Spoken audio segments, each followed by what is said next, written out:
ग्रामविकास मंत्री जयकुमार गोरे यांनी काही दिवसांपूर्वी दहिवडी पोलीस ठाण्यात पत्रकार तुषार खरात यांच्या विरोधात 5 कोटी रुपयांच्या खंडणीची तक्रार दाखल केली होती।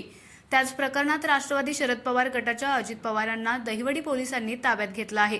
राष्ट्रवादी शरद पवार गटाचे नेते प्रभाकर देशमुख यांचे खंदे समर्थक म्हणून ओळख असलेल्या अजित पवार यांना दहिवडी पोलिसांनी प्रकरणात ताब्यात घेतल्यानं राजकीय आणि सामाजिक वर्तुळात चांगलीच खळबळ उडाली आहे।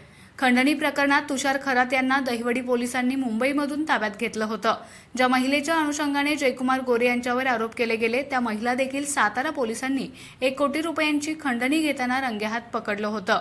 यानंतर शिंदेच्या शिवसेनेचे जिल्हा उपाध्यक्ष अनिल सुभेदार यांना देखील पोलिसांनी ताब्यात घेऊन अटक केली होती। यानंतर महाराष्ट्रातील अनेक मातब्बर नेत्यांनी या प्रकरणावर भाष्य केलं होतं। त्यानंतर दस्तूरखुद्द मुख्यमंत्री देवेंद्र फडणवीस यांनीही हा मुद्दा विधानसभेत मांडून या प्रकरणाची चौकशी केली जाईल असं म्हटलं होतं। खंडणी प्रकरणात दहिवडी पोलिसांनी ताब्यात घेतलेले अजित पवार हे दहिवडी कॉलेज दहिवडीच्या महाविद्यालयीन विकास समितीचे सदस्य आहेत। पाणी फाउंडेशनमध्ये देखील अजित पवार यांनी काम केलं आहे। मात्र अजित पवार हे खंडणी प्रकरणात सहभागी असतील असं आजपर्यंत कुणालाही वाटलं नाही।